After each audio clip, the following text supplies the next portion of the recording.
Have you ever just stopped and looked around and wondered, what is all this stuff? Seriously, what is everything actually made of? It's one of the biggest, most fundamental questions you can ask. So let's do this. Let's dive in and play detective to solve a genuine scientific mystery. I mean, just think about all the different objects we use every single day.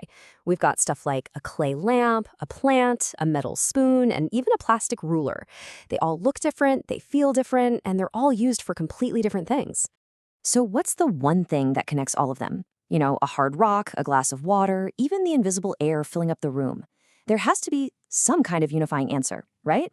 Well, by the end of this, you're going to know exactly what it is. Okay, so our investigation is going to start with our most basic detective tools, our senses. The first couple of clues come from how things look and how they feel. Let's start sorting this stuff out. First up, just appearance. Some materials, they have this natural shine, a luster, right? Like metals, gold, copper, that kind of thing. We call them lustrous. But then you've got other stuff like wood or paper that are pretty dull by comparison. They're non-lustrous. It's a super simple visual test, but it's a really crucial first step in classifying the world around us.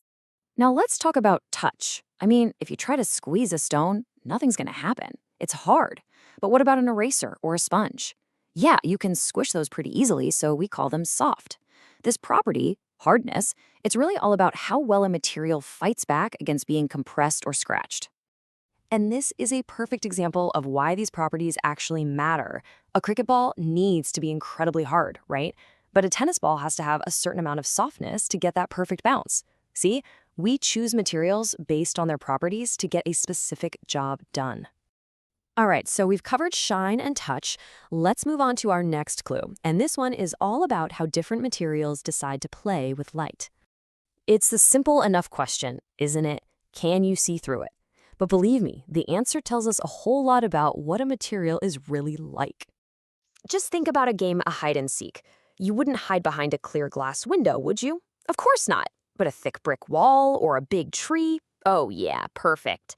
You're already an expert in this stuff without even knowing it. This basically breaks down our whole hide and seek strategy. So transparent materials like glass, terrible for hiding.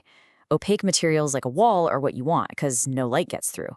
And then you have that weird in-between category, translucent stuff, like frosted glass, which lets some light through but kind of scrambles the picture. We are getting so close to solving this thing. For our third and final clue, we're going to check out a little magic trick that happens in kitchens pretty much every single day. So to find this next clue, let's follow a quick story. This here is Gulen. He's just gotten home after playing outside on a really hot day. And you can tell he's totally exhausted and he really needs a drink.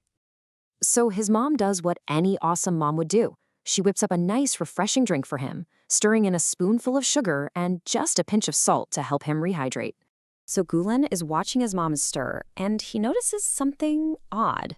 The little white crystals of sugar and salt, they swirl around, and then, poof, they just vanish into the water. They're gone. So where in the world did they go? And this is the key. The sugar and salt are what we call soluble, which just means they can dissolve completely in water.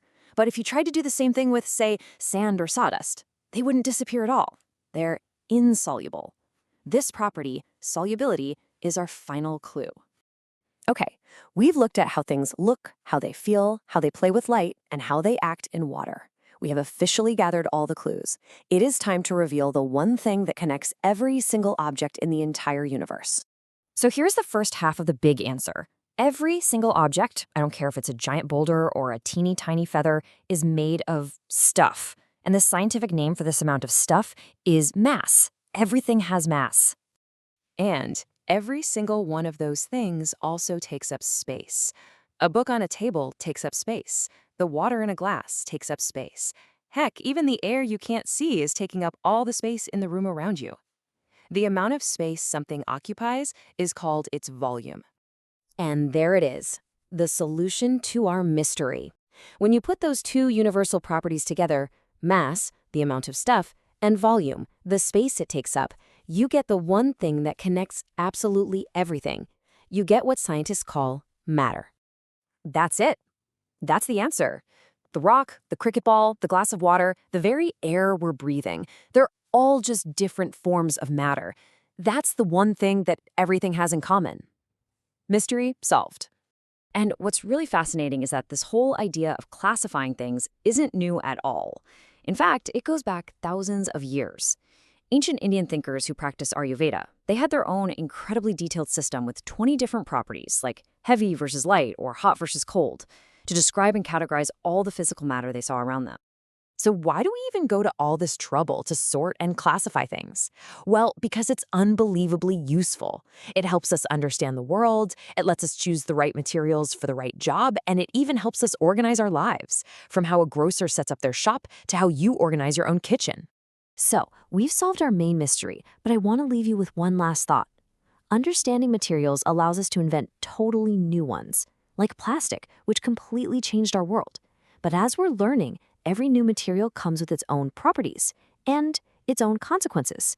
So when you think about plastic, what do you think? A blessing or a curse? Something to chew on.